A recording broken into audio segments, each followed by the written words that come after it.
नमस्ते बच्चों, my self Jaiswal sir.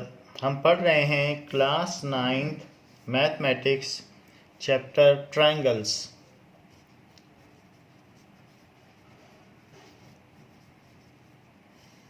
So a figure formed by three intersecting lines is called triangle.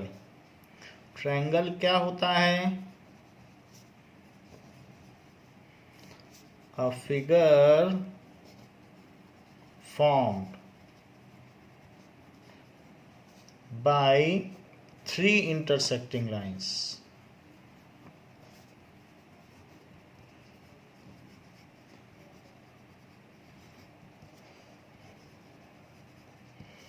is called triangle.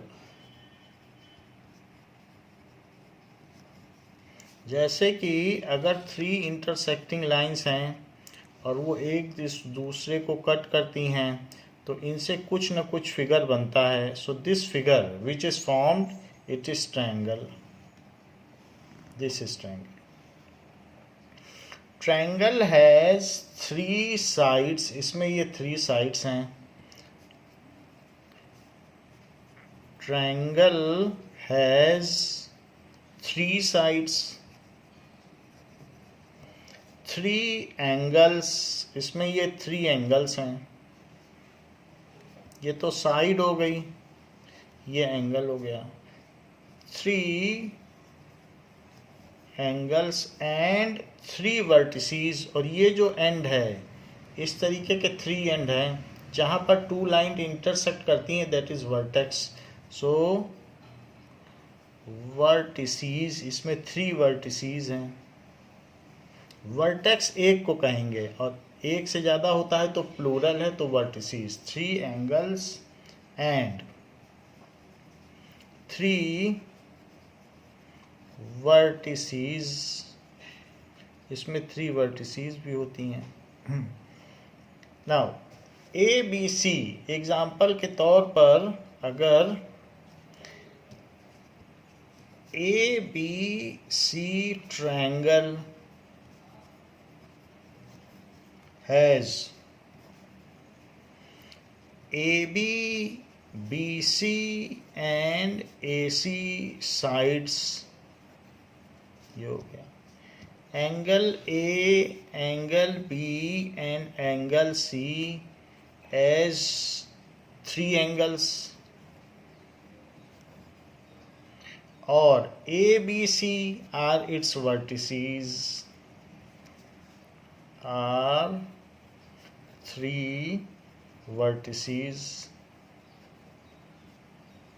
सो इस तरीके से हम देखते हैं कि ट्रायंगल में थ्री वर्टिसेस होती हैं. Now congruence of triangles.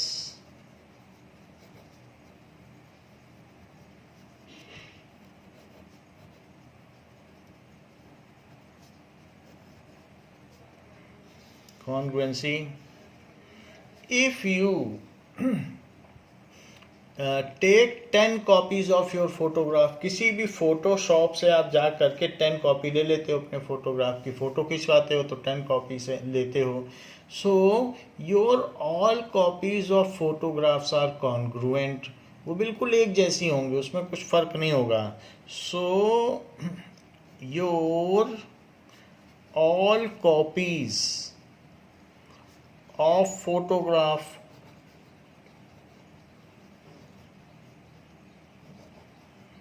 are congruent. क्योंकि वो हर तरीके से उनमें सेम प्रपोर्शन है. जो आईज और नोज के बीच का जो प्रपोर्शन है दोनों में वो इक्वल है, और उसी तरीके से जो साइज है हर चीज़ का इक्वल है. सो उसी तरीके से two triangles are set to be congruent. Two triangles, अगर आप अपनी एक फ़ोटो को दूसरे पे एग्जैक्टली सुपरपोज कर दो तो वो कहा जाए, वो एग्जैक्टली सुपरपोज हो जाएंगे. जैसे कि आप ये देख लीजिए कि यहाँ पर अगर एक सर्कल है और दूसरा सर्कल भी उसी के साइज़ का है तो वो एक दूसरे के ऊपर एग्जैक्टली लाई कर जाएंगे. या चूड़ियाँ, अगर कोई लड़की चूड़ी पहने हैं और उसने जितनी भी चूड़ियाँ पहनी वो एग्जैक्टली ओवरलैप करेंगे. So those bangles are congruent, these circles are congruent. So two circle of same radius are congruent. Two circles of same radius are congruent. क्यों congruent हैं? As they exactly overlap on each other. इसको इसके ऊपर रख दो तो exactly उसके ऊपर आ जाएगी. As they exactly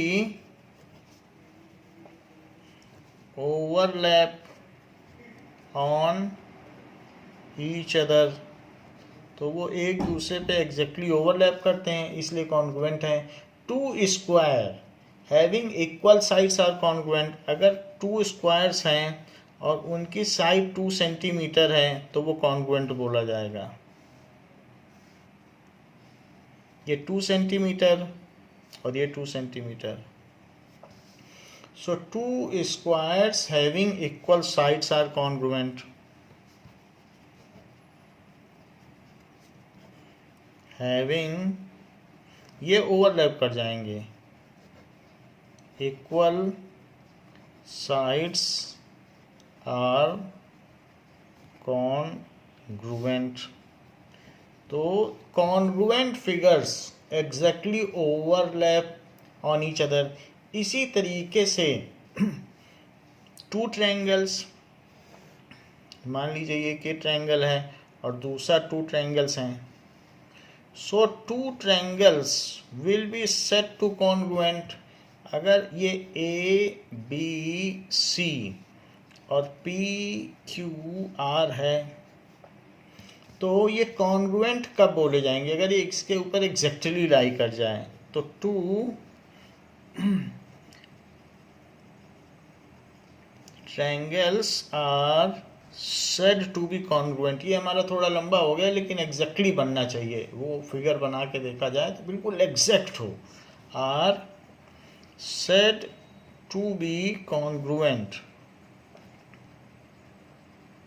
इफ जो ए बी है वो पी क्यू के इक्वल हो जाए. If its 3 sides corresponding sides are equal, B C Q R के इक्वल हो जाए और ए सी इसके इक्वल हो जाए. तो ये अगर इक्वल हो जाए और साथ में ये angle A angle P angle के इक्वल हो जाए और बी एंगल क्यू के इक्वल हो जाए और जो सी एंगल है वो इसके एंगल के इक्वल हो जाए. अगर ऐसा हो जाएगा तो ये दोनों फिगर कॉन्ग्रुएंट कहे जाएंगे. If its 3 angles and 3 corresponding sides, यानी जो सिंगल डॉट और 2 डॉट के बीच की साइड है वो यहाँ के सिंगल डॉट और 2 डॉट के बीच की साइड के इक्वल हो. If its 3 angles and 3 corresponding sides are equal. Corresponding sides are equal. जैसे कि ऐसा हो,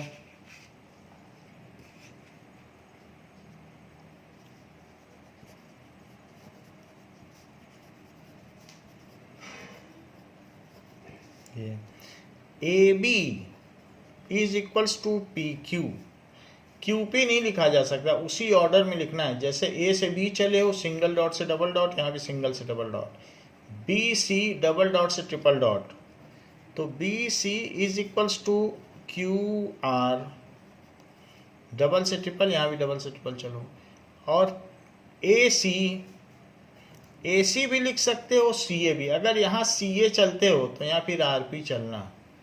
तो A C is equals to P R. चूँकि मैं ए से सी की ओर चला हूँ तो आप पी से आर की ओर चलिए सिंगल से ट्रिपल डॉट. तो 3 साइड्स इक्वल हो गई. देखो लिखा है 3 करस्पॉन्डिंग साइड्स. अब करस्पॉन्डिंग एंगल इक्वल होने चाहिए. कि जो साइड के दोनों तरफ के एंगल्स हैं वो इक्वल होने चाहिए। तो साइड के उधर वाला एंगल उधर वाले के equal, angle A is equals to angle P, angle B is equals to angle Q and angle C is equals to angle R. अगर ये 3 साइड्स और 3 एंगल इक्वल पाए जाते हैं, 6 फीचर्स इक्वल पाए जाने चाहिए, देन इट इज सेड, तो फिर क्या कहा जाएगा कि ये जो दोनों ट्रायंगल्स हैं वो कॉन्ग्रुएंट हैं। Then triangle A B C is congruent, so it is congruent to triangle P Q R. उसी ऑर्डर में लिखिए, A B C single dot double dot triple dot, जैसे जैसे उनकी साइड्स इक्वल हैं उसी ऑर्डर में। तो पी क्यू आर, इससे पता चल जाएगा कि ए बी पी क्यू के इक्वल है, बी सी क्यू आर के इक्वल है, और ए सी पी आर के इक्वल है। ऐसा हो जाएगा। और साथ ही साथ जो उनके करस्पॉन्डिंग एंगल है, angle A is equals to angle P, angle B is equals to angle Q, और angle C is equals to angle R. तो इनके एंगल भी इक्वल हो गए और साइड्स भी इक्वल हो गई। तो इस तरीके से हम ये कह सकते हैं। इस फिगर से इस चीज़ को कहते हैं इज कॉन्ग्रुएंट, यानी त्रिभुज ए बी सी त्रिभुज पी क्यू आर के सर्वांग सम है, उसके सभी अंग समान हैं इन दोनों त्रिभुजों के। इस चीज़ को कहा जाता है, डबल लाइन के ऊपर जो हम ऐसे बनाते हैं, is congruent to. So triangle ABC is congruent to triangle PQR. So they can exactly overlap on each other. अगर उसको exactly रखोगे तो उसके ठीक ऊपर आएगा, सुपर इम्पोज हो जाएगा। जैसे कि हमारे दोनों हाथ एक दूसरे के ऊपर एग्जैक्टली लाई कर जाते हैं, सुपर इम्पोज हो जाते हैं। तो ऐसे ही कुछ होगा। आप देखिए, तो यहाँ से ये पता चल रहा है कि जो A है वो किसको करस्पॉन्ड्स कर रहा है। Here A corresponds to P, A जो है P के करस्पॉन्डिंग है, तो उसको ऐसे लिखा जाएगा, A corresponds to P, B corresponds to Q, B corresponds to Q, and C corresponds to R. C corresponds to R. उसे कैसे लिखा जाएगा, C corresponds to R। तो इस तरीके से हम देख सकते हैं।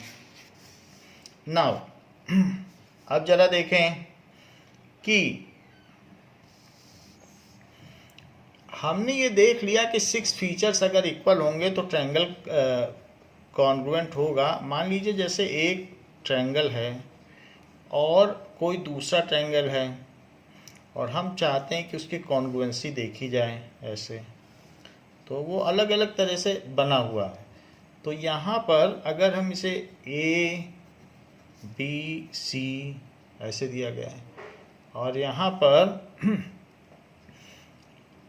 That is D E F ऐसे दिया है। ये 2 सेंटीमीटर है, ये 3 सेंटीमीटर है, और ये 4 सेंटीमीटर है। यहाँ पर ये 2 सेंटीमीटर है, ये 3 सेंटीमीटर है, और ये 4 सेंटीमीटर है। तो ऐसा दिया है, और 2 और 3 के बीच का जो एंगल है वो 90 दिया है, और यहाँ पर भी 2 और 3 के बीच का एंगल 90 दिया है, और इसके बीच का एंगल 50 दिया है जो 2 और 4 का है। यहाँ भी 2 और 4 के बीच का एंगल 50 दिया है, 50 डिग्री, और ये 40 दिया है। तो एंगल सम प्रॉपर्टी ठीक बैठ रही है, आप ऐड कर लो 180 डिग्री आएगा, ऐसे दिया है। तो ये 50 है, और साथ में ये जो एंगल ये भी 50 ही है, तो इसको 50 दिया है ऐसे। तो ये आपसे पूछा गया है show that both the figures are congruent. Question में कहा गया है कि show that both the figures are congruent. तो अब आप देखिए कि अगर मैं ए से बी चलता हूँ फिर सी चलता हूँ, यानी 2 की तरफ चलूँ फिर 4 की तरफ चलूँ, so in triangle A B C and यहाँ पर भी 2 की तरफ चलो तो ट्रायंगल एफ डी ई, फिर 4 की तरफ चलो। वैसे चलना भी पड़ेगा आपको इन फिगर्स में। तो अब ए बी लिखो और यहाँ लिखो एफ डी। 2 की ओर चल रहे हो तो यहाँ से यहाँ 3 से होते हुए 2 की ओर चलना, यहाँ भी 3 से होकर 2 की ओर चलना। तो बिल्कुल उसी तरह से लिखो, यानी हम उसी ऑर्डर में चल रहे हैं 2 और 4, 2 4 F D E F D. तो ए बी किसके इक्वल हुआ? It is equals to F D. उसी ऑर्डर में चलने, देखो ए से बी चले सो एफ से डी चले, तो F D both are equal to 2 centimetre. फिर बी सी, अब बी से सी चलो तो यहाँ डी से ही चलो, बी से सी यानी 50 डिग्री से 40 डिग्री चले, यहाँ भी 50 से 40 चलो। सो बी सी, वरना यहाँ से भी देखा जा सकता है, B C is equals to, ये उसी ऑर्डर में लिखना भी है आपको, is equals to D E. अब 40 से 90 चलो, दैट इज सी ए। सी ए न चलना चाहो तो ए सी चल दो, ए से सी, ए से सी 90 से 45। सो ए सी इज इक्वल्स टू, यहाँ भी 90 से 40 चलो तो एफ ई, एफ ई, तो it is equals to F E. ये अब देखिए कि एफ ई हो गया, this is F E.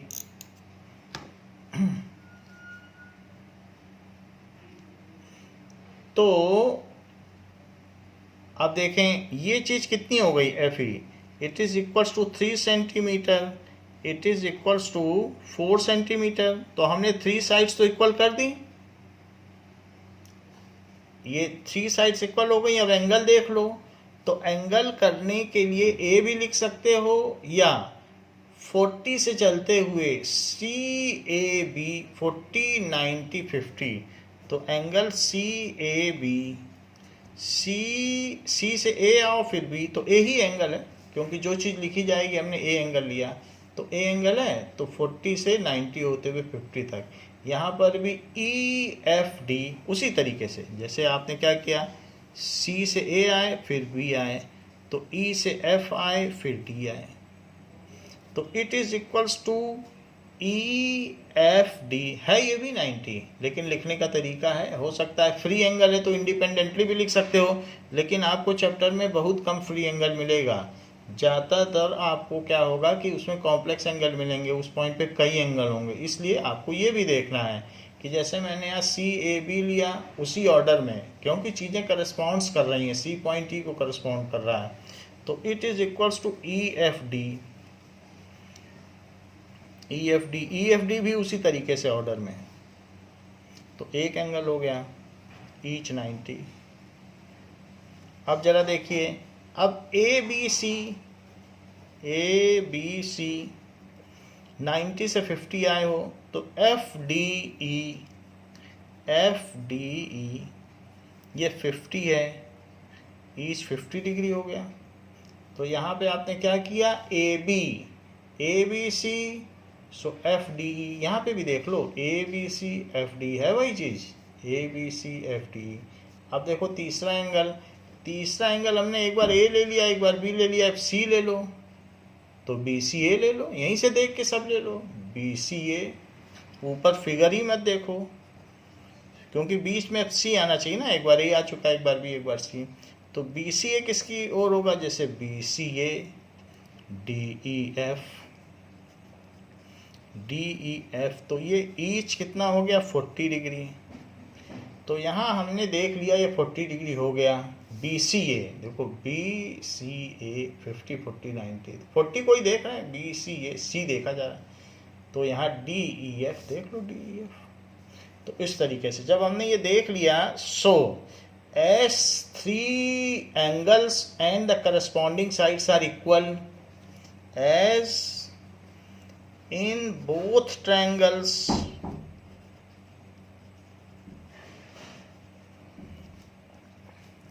three angles and the corresponding sides, तो उनके corresponding sides are equal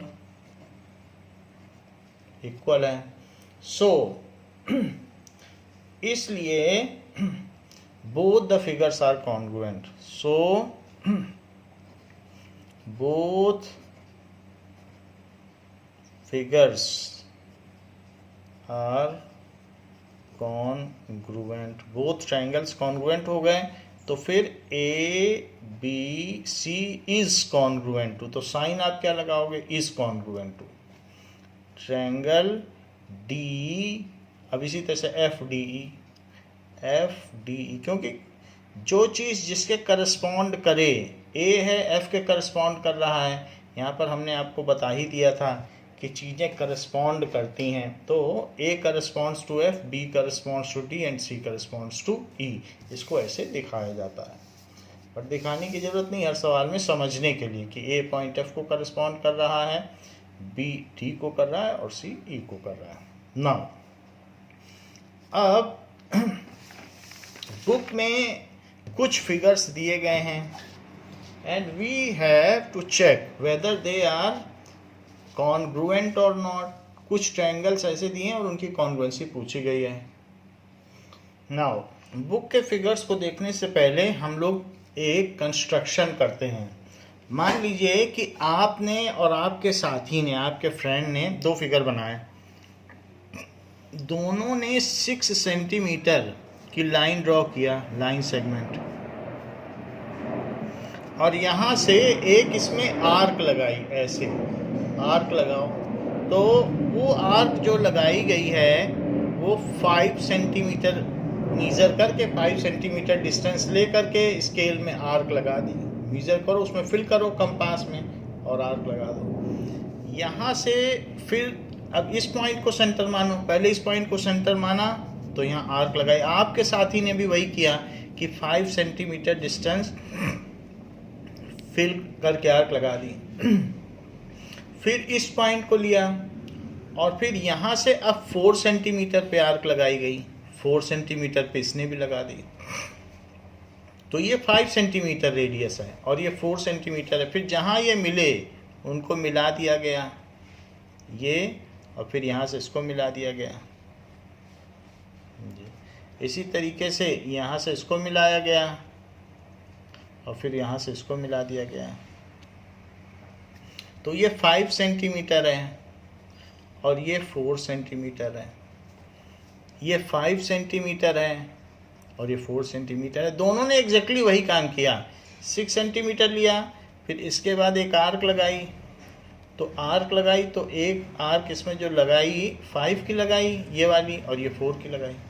now they are it fix in confusion whether their figure will overlap or not if they cut the figures। तो आप इनकी help करें कि क्या ये congruent है। उन्होंने एंगल मीजर नहीं किया है अभी तक, लेकिन अगर वो अपना फिगर कट कर लें तो क्या ये दोनों फिगर एक दूसरे पर एग्जैक्टली ओवरलैप करेंगे? तो हाँ करेंगे, क्योंकि दोनों ने एक ही काम किया है। So if 3 sides of 2 triangles are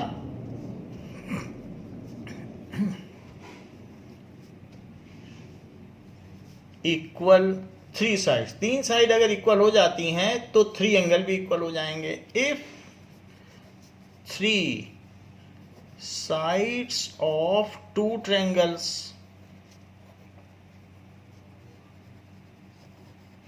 are equal,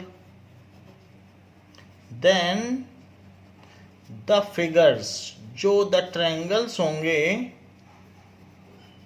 वो कॉन्ग्रुएंट होंगे ही। वो कट करके रख के देख लें, ऐसे 10 फिगर बना लें, 10 ट्रायंगल कॉन्ग्रुएंट, 100 बना लें, 100 हो जाएंगे, क्योंकि उसी पैटर्न पे बनाया गया है। Then the triangles are congruent, वो कॉन्ग्रुएंट होंगे। तो अगर ये कॉन्ग्रुएंट होंगे तो इसको लिखेंगे कैसे?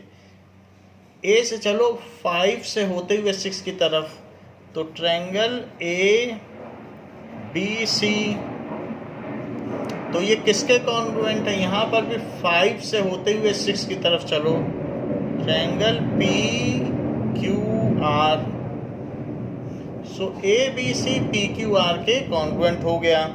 अब लेकिन जो कॉन्ग्रुएंट होते हैं उसमें तो सब कुछ इक्वल होता है, तो यहाँ पर अगर ये कॉन्ग्रुएंट हो गया, now corresponding parts,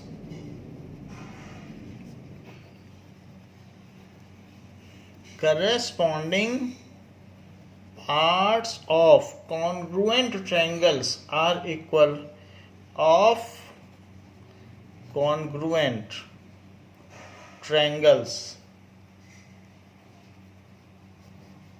are equal, जो भी उसकी करस्पॉन्डिंग पार्ट्स हैं वो इक्वल होंगे। यहाँ हम जान रहे हैं कि जो A है वो P को करस्पॉन्ड कर रहा है, B है वो Q को करस्पॉन्ड कर रहा है, और C करस्पॉन्ड कर रहा है R को, तो उनके करस्पॉन्डिंग पार्ट्स भी इक्वल होंगे। अगर दो फिगर कॉन्ग्रुएंट हैं, वो ठीक एक दूसरे के ऊपर लाई कर गए, तो उनमें जो जो चीज़ें हैं, जो जो करस्पॉन्डिंग है, वो सब इक्वल होंगी। आपको किसी का भी मेजरमेंट ना पता हो तब भी आप कह सकते हैं भाई ये ट्रायंगल उसके ऊपर लाई कर रहा है, इसके सभी करस्पॉन्डिंग पार्ट्स इक्वल होंगे। इसको कहते हैं CPCT, कि कोई भी कॉन्ग्रुएंट ट्रायंगल्स हैं अगर एक दूसरे के ऊपर ठीक ठीक लाई कर रहे हैं, तो जैसे ताश के गड्डी होती है, द डेक ऑफ कार्ड्स, तो उसमें सभी पत्ते एक दूसरे के कॉन्ग्रुएंट हैं, तो उनकी सभी साइड्स इक्वल होंगी। तो इसको कहते हैं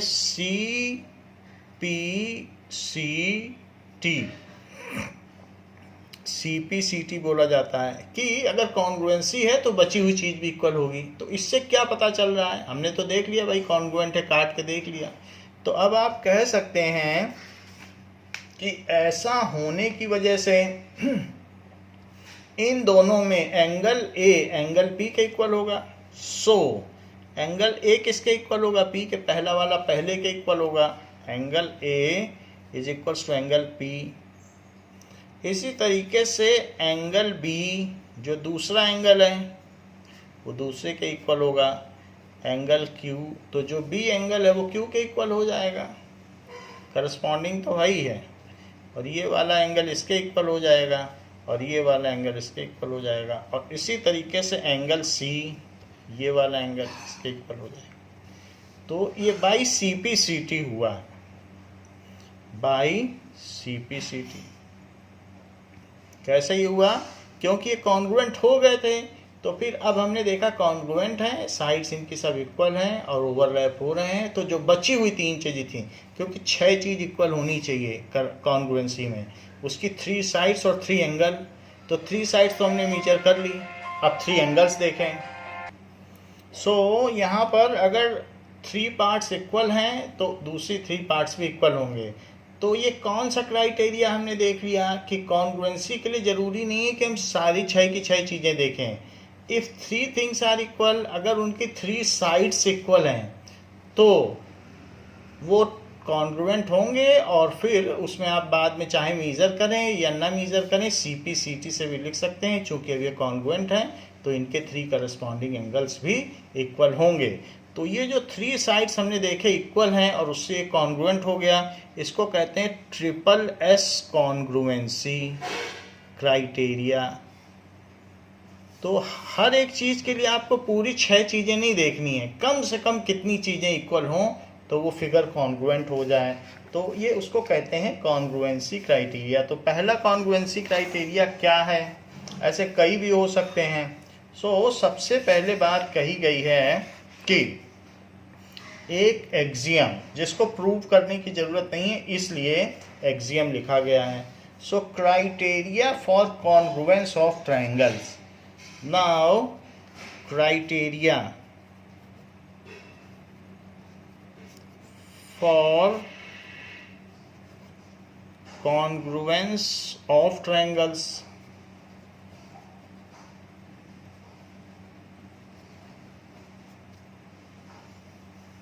कि कैसे ये पता किया जाए कि दो ट्रायंगल इक्वल हैं। तो पहला एक्सियम है, axiom need not to be prove, so it is the self proven statement, so and need not to be proved, well accepted by all, unanimously accepted. So axiom 7.1 ये SAS congruence rule है, SAS congruence rule, side angle side congruence rule। जैसे कि आपने एक side ली 6 centimetre और आपके friend ने भी ड्रॉ कर लिया 6 सेंटीमीटर, आपने ड्रॉ किया तो उसने भी कर लिया, फिर आपने 45 डिग्री डी से 45 डिग्री बनाया और 45 डिग्री बनाकर ये 45 डिग्री लिया और इसी में आपने 5 सेंटीमीटर कट कर दिया। तो आपके दोस्त ने कहा हम भी 45 बनाएंगे, तो उसने भी 45 डिग्री बना लिया डी से और उसमें 5 सेंटीमीटर कट कर लिया। तो 6 सेंटीमीटर लिया, इसने भी 6 लिया, 45 आपने बनाया, इसने भी 45 बनाया और 5 सेंटीमीटर यहाँ पर आपने यहाँ से कट कर लिया, यहाँ पर रख के यहाँ भी कट कर लिया, 5 सेंटीमीटर फिल किया और फिर उसके बाद इसको कट कर दिया। अब देखिए ये तो कंपास से ऐसे कट करने के बाद फिर आपने मिला दिया। अब they are in fix in confusion whether their figures will overlap exactly और नॉट, तो उनकी हेल्प करिए। तो क्या 6 सेंटीमीटर 45 लेने के बाद और 5 दोनों ने कट किया है तो क्या वो ओवरलैप करेगा? हाँ बिल्कुल करेगा, क्योंकि ऐसे 10 फिगर भी वो बनाएंगे तो हर फिगर एक जैसा ही होगा, सिर्फ मिलाना तो रह गया इस लाइन को, तो यहाँ भी मिलाया गया, वही चीज़ दोनों में है।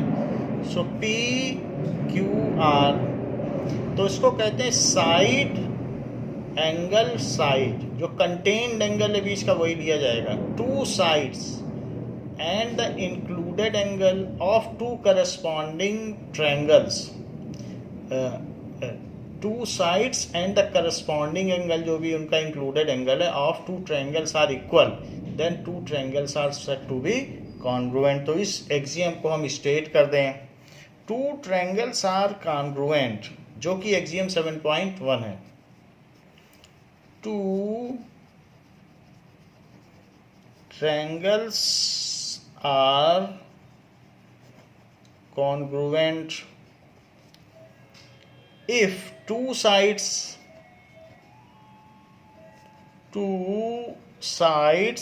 and the included angle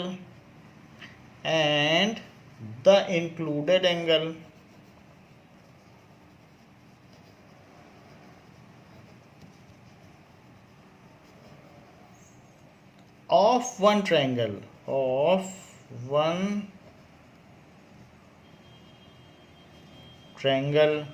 are equal to the 2 sides are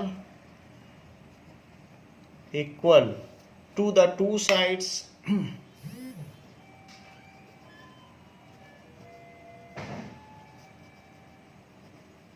and the included angle of other triangle, and the included angle of other triangle। इस चीज़ को आप समझ लें और बिल्कुल ऐसे का ऐसा जो भी एक्सियम होता है वो वैसे का वैसा तैयार किया जाता है, तो इसको आप बाय हार्ट भी कर लें। 2 triangles are said to be congruent if 2 sides and included angle of one triangle is equal to to sides and included angle of other triangle. दो त्रिभुज सर्वांग सम कहे जाएंगे यदि उनकी दो भुजाएं तथा उसके अंतर्निहित कोण किसी दूसरे त्रिभुज की दो भुजाओं और अंतर्निहित कोण के बराबर हों तो वे दोनों त्रिभुज सर्वांग सम कहे जाएंगे। तो इस चीज को आप बाई हार्ट कर लें। तो अब इसको घुमा दिया जाए, ऐसे कर दिया जाए, उससे कुछ फर्क नहीं पड़ता, वो तो आप कट करोगे तो एक दूसरे के ऊपर ओवरलैप कर जाएंगे। तो जरूरी नहीं है कि यहाँ 5 सेंटीमीटर है, इसको कोई पलट के रख दे तो भी आप देख लें टू साइड्स और कंटेन्ड एंगल सेम होना चाहिए, उससे बात बन जाती है। जैसे कि अगर मैं इस तरीके से कहूँ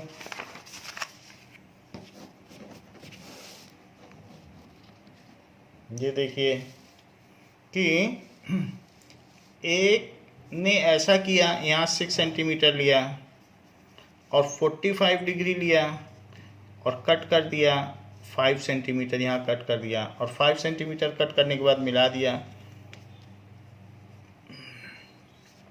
और दूसरे ने यहाँ लिया और यहाँ पे 45 सेंटीमीटर लिया और तब कट 45 सेंटीमीटर लेने के बाद ये 45 सेंटीमीटर ले लिया और कट किया और फिर मिला दिया।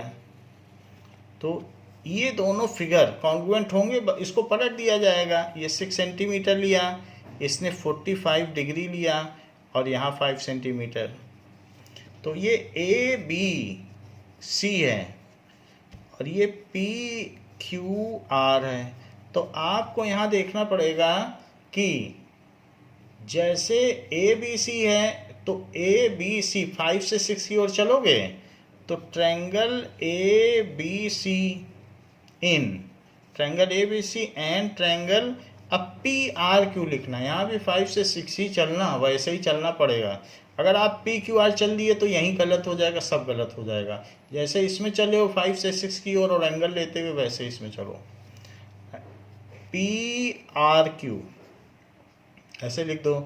तो अब यहाँ ए बी किसके इक्वल है, यहाँ से देख लो ए बी किसके इक्वल होगा, it is equals to P R, both 5 centimetre.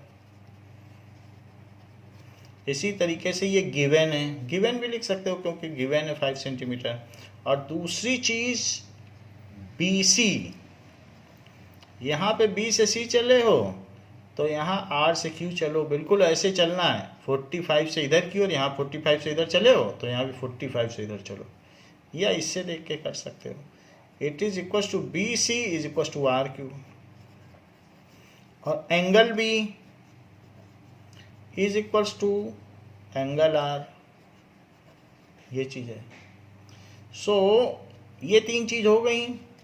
तो ये is equal to 6 centimetre given, ये गिवन है, ये भी गिवन है और ये भी गिवन है कि 45 है, तो ये सब चीज़ें गिवन है। So by SAS congruency criteria, चूंकि साइड एंगल साइड ये एक्सियम था तो उसके हिसाब से triangle A B C is congruent to triangle P R Q हो गया।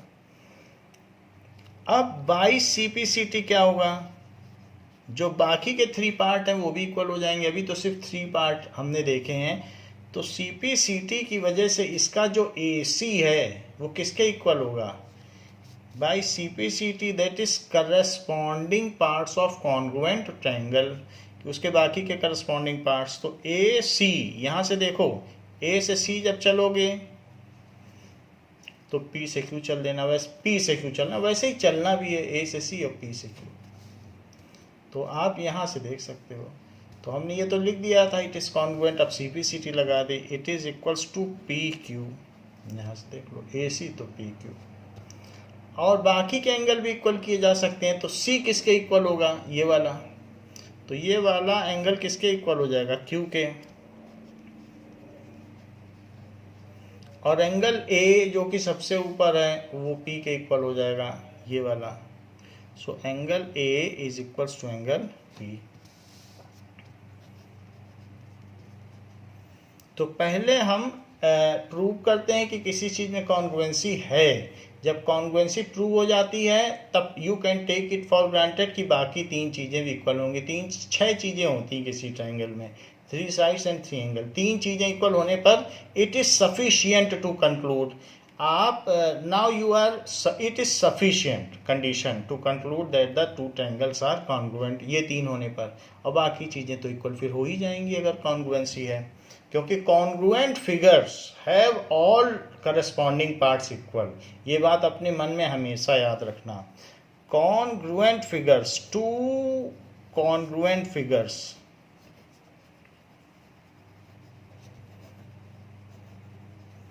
have their all corresponding parts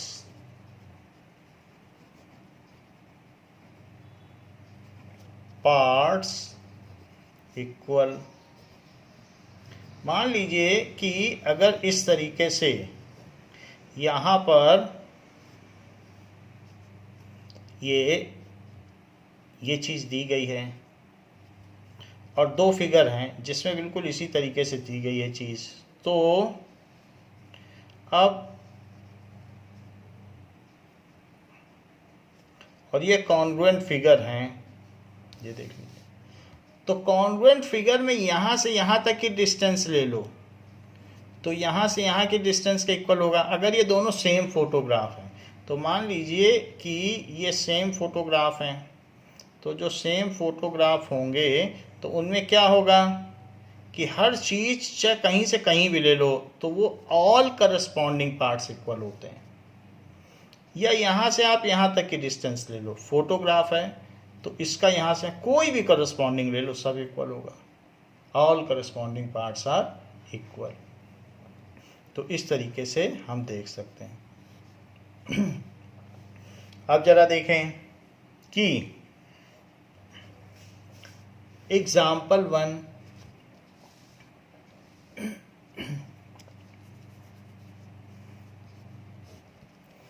example 1 says that, एक फिगर दिया गया है आपको, तो इस तरीके से ये फिगर है।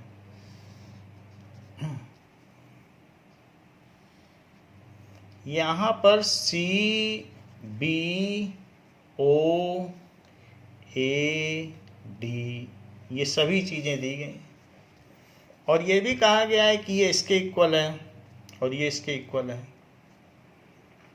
तो in figure OA is equals to OB and OD is equals to OC, show that। अब आपको शो करना है, पहली चीज़ क्या शो करनी है कि triangle AOD is congruent to, ये सिंबल है, is congruent to triangle BOC। और सेकंड पार्ट क्या प्रूव करना है कि AD is parallel to BC, ऐसा प्रूव करना है। तो हमको ये सब गिवन है, शो दैट में ये प्रूव करना है, जो चीज़ ये है ये गिवन है।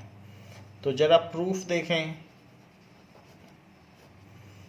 तो प्रूफ में इन ट्रायंगल, जैसे आप B से चलोगे ना तो AOD चला रहा है, ये AOD तो सिंगल फिर डबल चला रहा है, तो ऐसे यहाँ चलना BOC, सिंगल लाइन फिर डबल लाइन। सो इस तरीके से इन ट्रायंगल पहले लिखना पड़ता है कि किस किस ट्रायंगल में आप काम करने जा रहे हैं। इन ट्रायंगल AOD, वैसे जो दिया है वही लिख दो, एंड ट्रायंगल BOC, तो वो करस्पॉन्डिंग पार्ट्स ही लिए गए तभी तो कॉन्ग्रुएंसी आई है। तो अब जरा देखें कि AO किसके इक्वल है, BO के, वरना आप OA भी ले लें क्योंकि OA दिया है, O से चले जाएं, जैसा दिया वैसा ही लिख लें। So OA is equals to OB, OA is equals to OB दिया ही। यहाँ भी मैं O से A चला तो यहाँ से O से B चला, वैसे ही चलना है, डायरेक्शन भी वही होनी चाहिए। OA is equals to OB, क्यों, क्योंकि गिवन है। OD, अब O से D चलो तो ओ से सी चलो, देख लो OD और OC दोनों में डबल लाइन लगी हुई है, तो OD और OC इक्वल, यहाँ लिखा भी है OD is equals to OC। ऐसा क्यों? क्योंकि गिवन है। और तीसरी चीज BOC सिंगल लाइन से डबल की ओर चलते हुए ये एंगल, क्या ये एंगल इसके इक्वल होगा? तो हाँ, क्योंकि ये वर्टिकली अपोजिट एंगल है। When two lines intersect each other then vertically opposite angles are equal, ऐसा हमने लाइंस एंड एंगल्स चैप्टर्स में देखा है।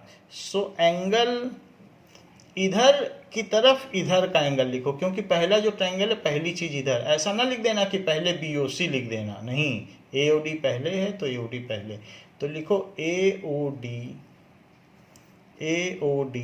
इज इक्वल्स टू, तो A से O चल के D की ओर गए हो, सिंगल से डबल, यहाँ भी सिंगल पहले चलो फिर डबल, BOC, ये देखा भी जा सकता है AOD और BOC। सो एंगल BOC, ऐसा क्यों? वर्टिकली अपोजिट एंगल्स, तो ये एंगल भी अब इसके इक्वल हो गया, तो साइड को साइड के इक्वल कर दिया, एंगल को एंगल के इक्वल कर दिया, और दूसरी साइड, तो two sides and contained angle of one triangle is equals to two side and contained angle of other triangle या included angle, then the two triangles are congruent. तो आपने टू साइड्स और एक एंगल को equal कर दिया है now by SAS congruency criteria. तो इसलिए बाई SAS कॉन्ग्रुएंसी क्राइटेरिया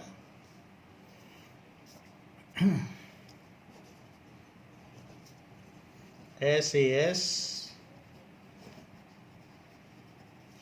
जो भी चीज आप इक्वल करें वो जस्टिफाई करें, गिवन है कि वर्टिकली अपोजिट है कि अल्टरनेट इंटीरियर है, तो पैरेलल लाइंस दी होंगी तो अल्टरनेट इंटीरियर एंगल्स भी इक्वल हो सकते हैं by SAS congruency criteria. Triangle AOD is congruent to triangle BOC, क्योंकि एक्सियम कहता है कि अगर SAS क्राइटेरिया किसी में लग रहा है तो वो ट्रायंगल कॉन्ग्रुएंट होंगे। तो हमारा फर्स्ट पार्ट प्रूव हो गया, तो ये जो भी चीज़ है आप इसमें फर्स्ट पार्ट लिख दें, क्योंकि हमने फर्स्ट पार्ट प्रूव किया है, तो यहाँ फर्स्ट पार्ट लिख दें, यहाँ आंसर लिख दें कि आंसर में फर्स्ट पार्ट हमने प्रूव कर दिया है।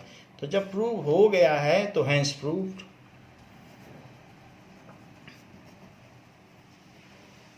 अब सेकंड पार्ट की ओर आए, तो जब ये प्रूव हो चुका है इसमें इक्वेशन 1 लिख लें। सो बाई CPCT ऑफ, अब इसी की CPCT लगाओ, ऑफ इक्वेशन 1 कॉन्ग्रुएंसी, उसी की हम CPCT लगा रहे हैं।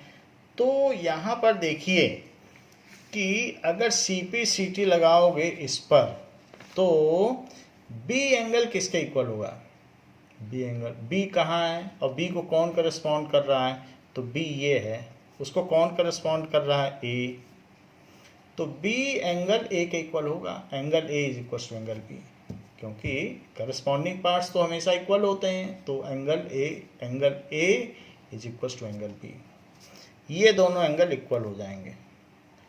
बट ये अल्टरनेटिंग इंटीरियर एंगल बन रहा है, ये जेड बन रहा है, यानी दो लाइनों को ये लाइन कट कर रही है, तो हम ये कह रहे हैं कि ये एंगल इसके इक्वल है। तो दो लाइनों को जब ट्रांसवर्सल कट करती है तो वो टू लाइंस क्या होती हैं? पैरेलल होती हैं। सो पहले लिख लें कि angle A is equals to angle B, ये इसकी CPCT से हो गया। बट दीज आर, लेकिन ये हैं क्या? These are alternate interior angles.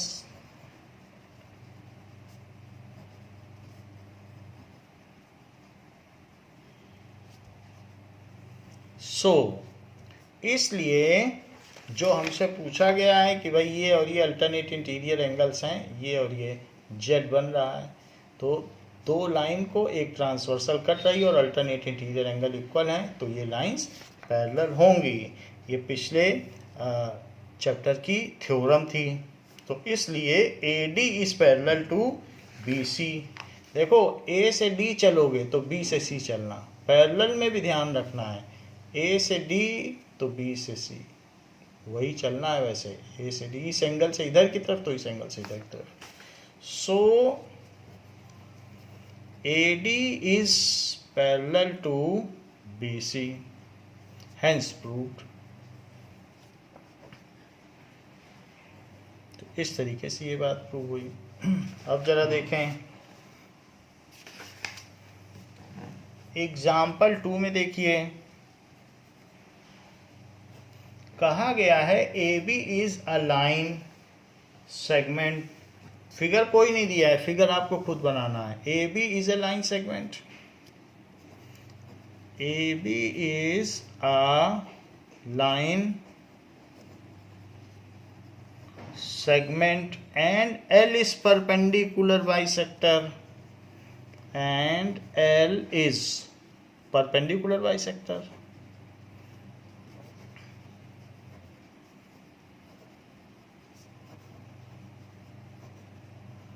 इतना ही दिया गया है। If a point P lies on L, if a point P lies on L,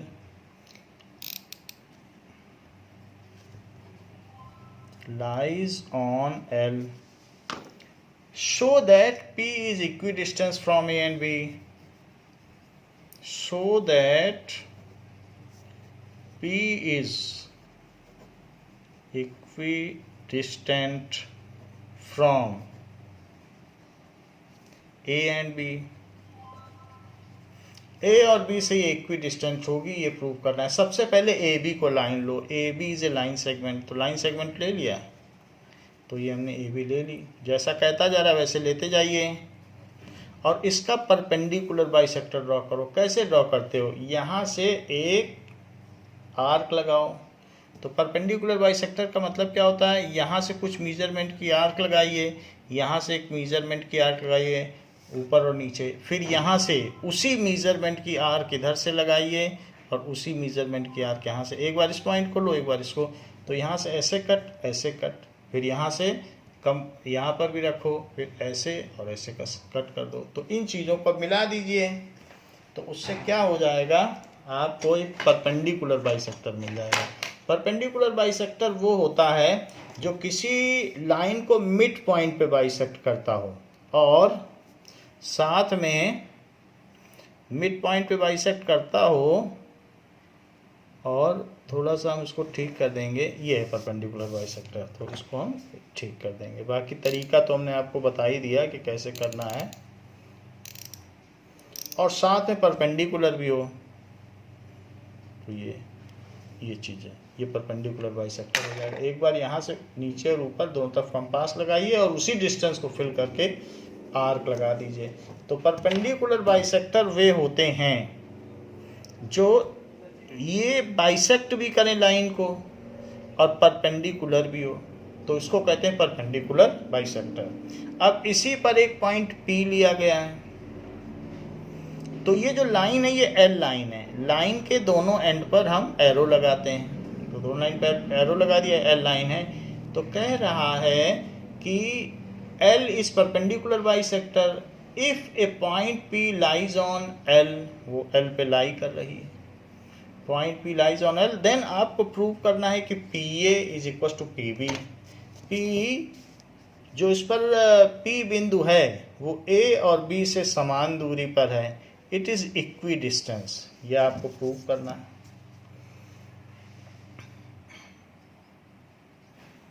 अब देखिए, तो हमको गिवन क्या है, गिवन में दिया है कि L is perpendicular bisector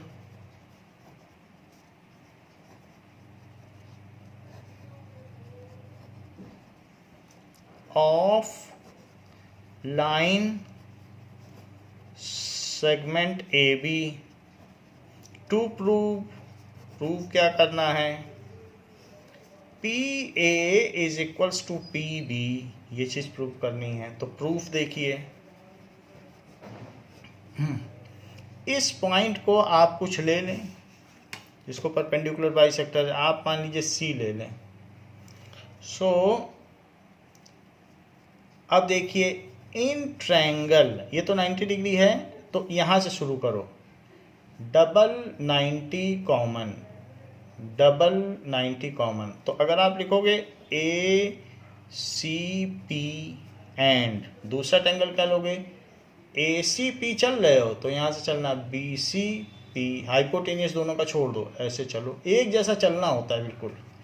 and triangle B C P, तभी तो करस्पॉन्डिंग पार्ट्स इक्वल होंगे, तो तभी तो ए बी को करस्पॉन्ड करेगा अगर सही सही लिखोगे।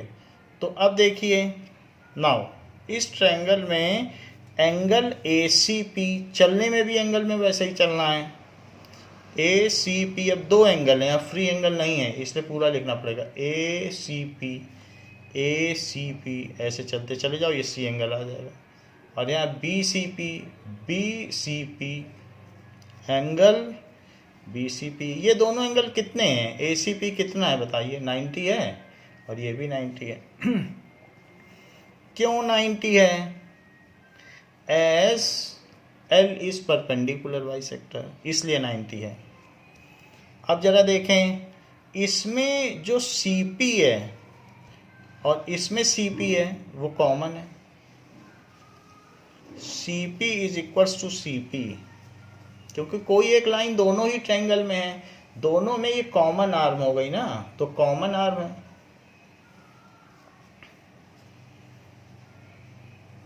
कॉमन आर्म हो गई। और ए सी किसके इक्वल है, ए से सी चलो, ए से सी तो बी से सी चलो, ए से सी तो यहाँ बी से सी। ए सी चलने पे ऐसा नहीं लिख देना ए सी फिर सी बी, गलत हो जाएगा। ए से सी तो वहाँ भी वहाँ से वहाँ चलो, एक जैसा चलना है बिल्कुल। तो यहाँ से देख लो, अगर नहीं तो A C is equal to B C.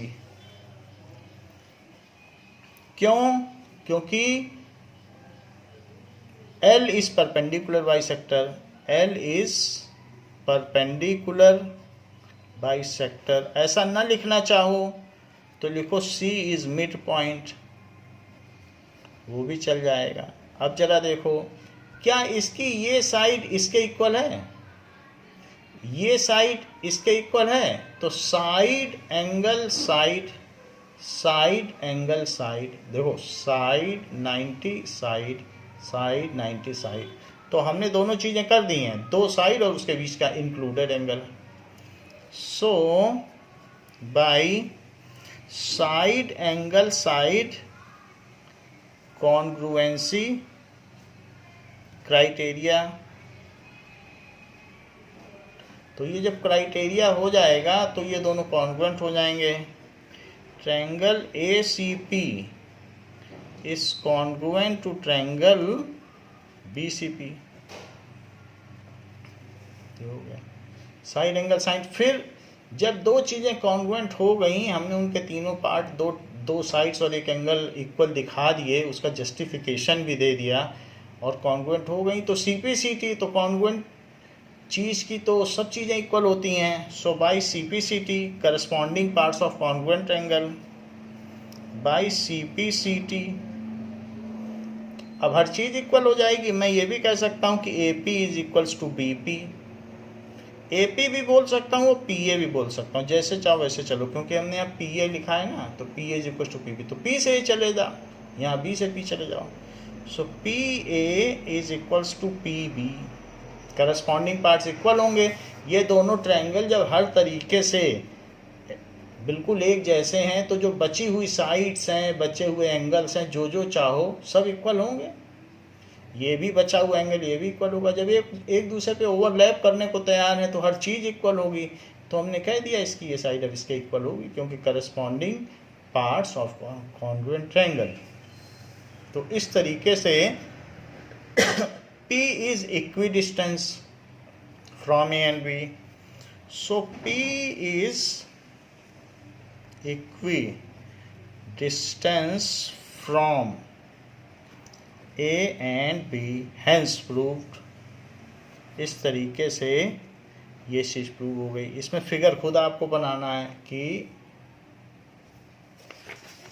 Figure दिया नहीं है, फिगर नहीं दिया है तो आप उसको देख के बना सकते हैं। तो बच्चों इस क्लास के लिए इतना ही। नेक्स्ट क्लास में हम लोग नेक्स्ट क्राइटेरिया देखेंगे, तो जो कि ए ऐसे क्राइटेरिया हैं। सो एंगल साइड एंगल और उसका प्रूफ भी देखेंगे। इस क्लास के लिए इतना ही। थैंक यू बच्चों।